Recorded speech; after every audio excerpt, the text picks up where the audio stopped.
November 28th, 2023. This is the S&P 500 E-Futures Mini on the 2000 tick chart using the NinjaTrader 8 platform.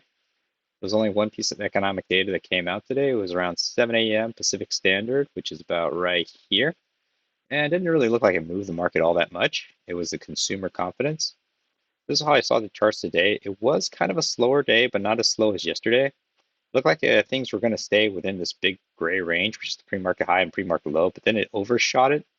So it kind of had looked like an A-frame or kind of like almost like a weird looking head and shoulders type of configuration. And I only took 3 trades today. It was 2 winners and 1 loser. I didn't quite see too many setups, but I'm going to go into the trades right now. Before I do, I was trying to look for, 2 legs and, pullbacks and whatnot. So these dotted orange lines are kind of like measured moves that I thought I saw. Okay, in the pre-market, throughout the pre-market highs, technically here's the high, but I kind of put the top of my range here, and pre-market lows. Technically this is the low here where this red dotted line is, but I put it right there. And for the most part, it looked like things are going to stay within a range. And there were 2 legs down, and it started chopping around. There's a consolidation here. Then prices opened. I'm looking for, so I do see a potential second entry long, but this is very congested right now. Technically, you do have a second entry long here. The EMA is cutting right through. So I didn't really like that setup. It breaks down, starts moving, and at one time I was thinking the trading range might actually be a little bit tighter, like right about here. So I was playing this originally, thinking it was a spike and into a range. It breaks through, it kind of goes down, chops around, looks like it's holding pretty well. You have a second entry short here. The new low, it's a first entry short, second entry short. It didn't quite make to the other top of my range. It's a good signal bar, so I wasn't really sure because it is kind of in the middle of the range, so I didn't think there was that much confidence and room to get out for a clean scalp. Looks like it would have worked though. It comes down and it looks like it's holding on some kind of support, so that's where I drew my trading range down to here.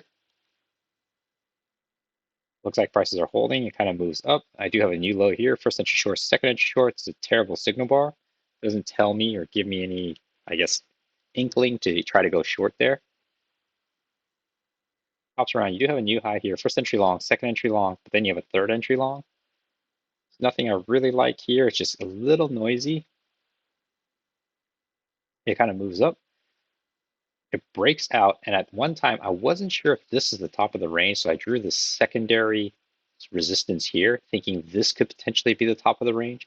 But there was more confirmations down here. And this could have been treated as a fail breakout, as well as another fail breakout over here. Then it kind of moves back in. It's holding against the EMA now. So I have a new high, first entry long, second entry long. This is a terrible signal bar. I was thinking if this is a potential breakout pullback, it doesn't look very strong because there's a potential resistance up here that makes me just kind of hold and wait. Prices then continue chopping. It goes down and flashes up. It moves up. It falls into this green channel. It makes a new high. It hits the top of the pre-market range. Kind of breaks out. I'm thinking it might be a breakout pullback, but I don't see anything very clean yet. I'm just kind of waiting, sitting on my hands. So actually, it breaks out, and it looks like it's starting to trend upwards very bullishly. So what happens is this is where I set up and I take my first trade. It's a new high, first entry long, pullback.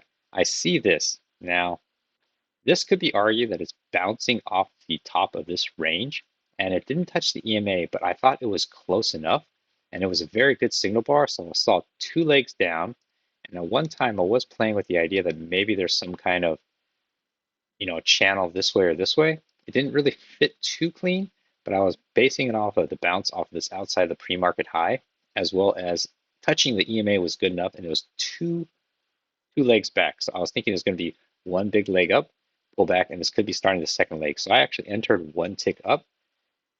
It comes back down and closes right at the same lows, but I haven't been stopped out yet. It bounces. I'm still in the trade because I'm only 1 tick below. Goes around, and here, this is what's disappointing. It goes up 1 point, but it doesn't fill my order because I saw it and I was thinking, okay, it just needs to tick one more up, and it doesn't. And I was thinking on the next candle, it might just have enough power to just tick one through. Well, it comes back down. I'm still sitting in it. Then this one stops me out ultimately.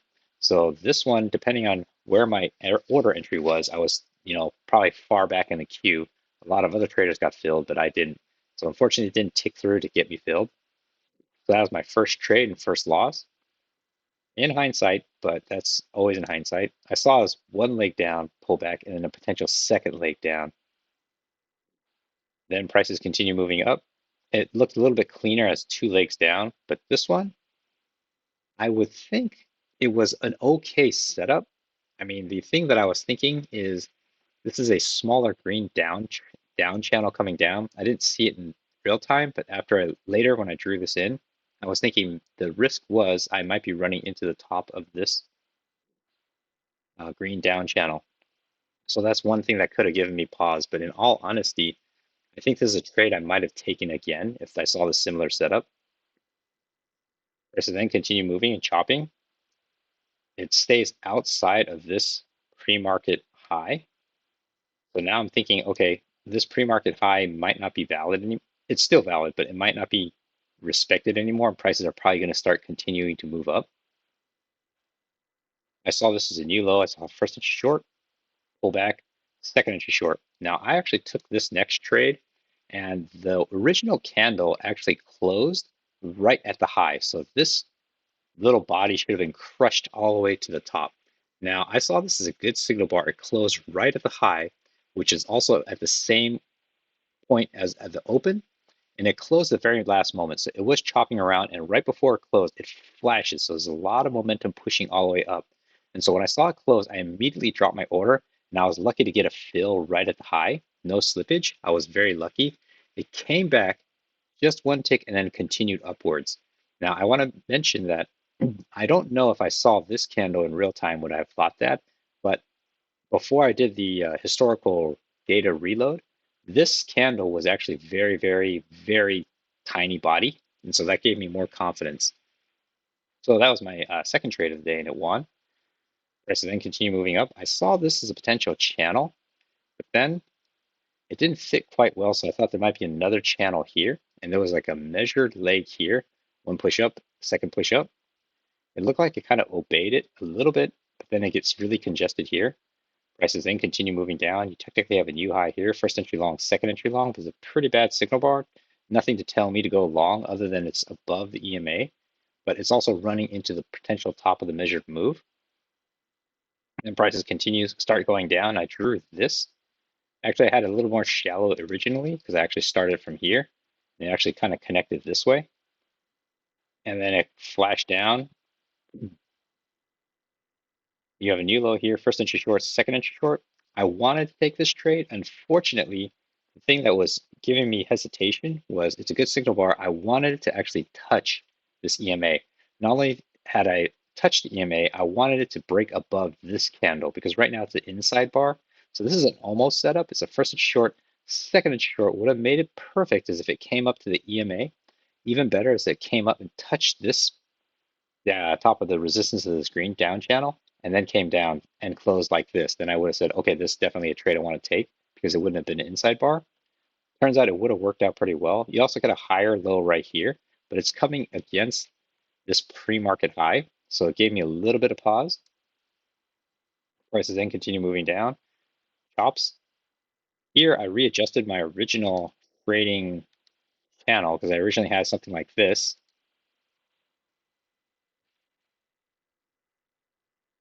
Actually, it was something like that, but I had this overshoot. I didn't know how to treat it correctly, so I got rid of it. It turned out to be this green channel, and then this midline of the green channel looked like it was originally where my channel was, but then I dragged it down to include this potential overshoot, and it looked like it fit pretty well. We have an overshoot here as a new low, first entry short. Here, I'm watching and waiting for potential second entry short. Here, you do get a second entry short, but it felt a little bit dicey. Now, this for sure, you have a confirmation here. What I didn't like is, even though it's a second entry short and it's confirmed, these candles are pretty doji. They're very small.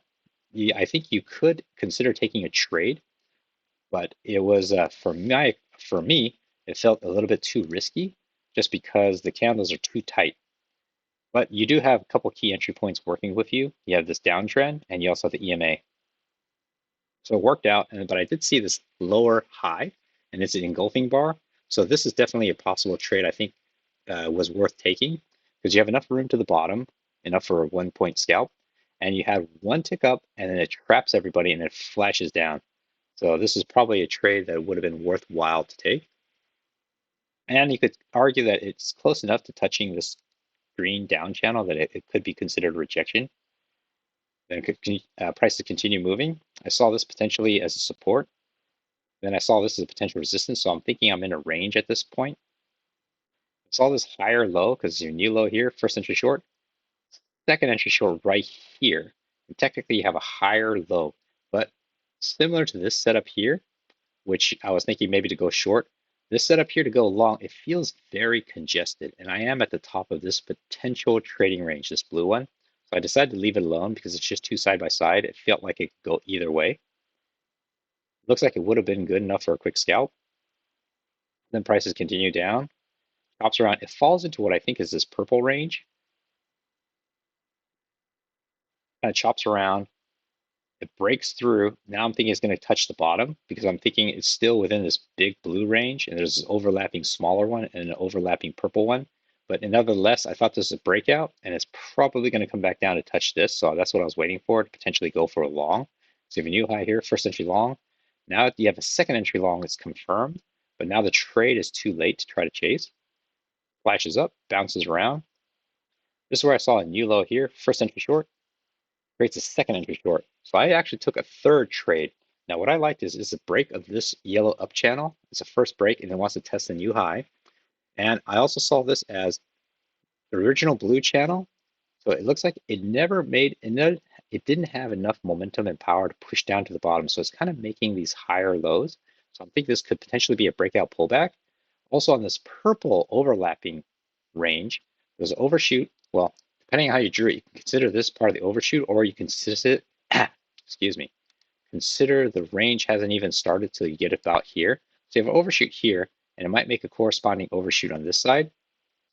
And I didn't draw, I had this weak resistance up here as a potential resistance where this could be the top of my range, but I wasn't sure at the time. When I saw this close, I thought this is a pretty decent signal bar.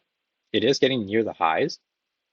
I waited for this one to close to confirm it's a failure because here you technically only have a first entry short, second entry short. This hasn't failed yet. So the next candle could actually tick lower and close lower than this guy and continue downwards. So I waited for this to close. I have a confirmed second entry short. I said, I like this setup. I actually entered one tick above the original signal bar. And granted, it is a little risky because I am pushing the highs here. When it flashed down, I was pretty hesitant. Well, not pretty hesitant. I was thinking maybe I made a bad decision because my stop was below the sky. It moves around. It created a higher low here. It moved up, and fortunately, it got my profit target here. And I will admit this was probably a riskier trade because I'm already pressing against the highs, and I was banking off of the failed breakout pullback of this big blue channel and potentially of this purple one and the break of this yellow and to test as a new high.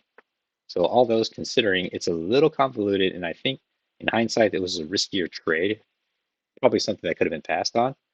And prices continue moving up. It breaks out of what I see as a potential resistance, comes down, falls into this yellow channel, but I don't really see anything too appealing. You do have a new high here, first entry long, comes back down. You technically have a second entry long. You also have an overshoot here. There is a support that is roughly right here, but it only has about 2 touches at this point. I wanted a third touch. I mean, you could argue you include this one, but it doesn't feel like a third touch. It was just seeming like prices are already on their way up, but this is confirmed touch and bounce. It is a confirmed touch and bounce. But then if you did take the trade, there is enough room to the EMA. You could count on the overshoot creating another corresponding overshoot on this side, but I didn't, so I left it alone. Technically, you have a higher low here to confirm your second entry long, but it's a terrible signal bar. Prices then continue moving, kind of chops around, but now it's getting really late in the day, and I don't want to well, I don't want to be involved when there's only 10 minutes left of trading left. The price is kind of chopped around and moves into the close. So that's kind of how I saw the charts today. It was a little bit better price action than it was yesterday because this is yesterday. Pretty slow and choppy and ugly. This is today. Also kind of choppy, not as ugly, but there weren't that many more trades that I could find. So hopefully that was helpful.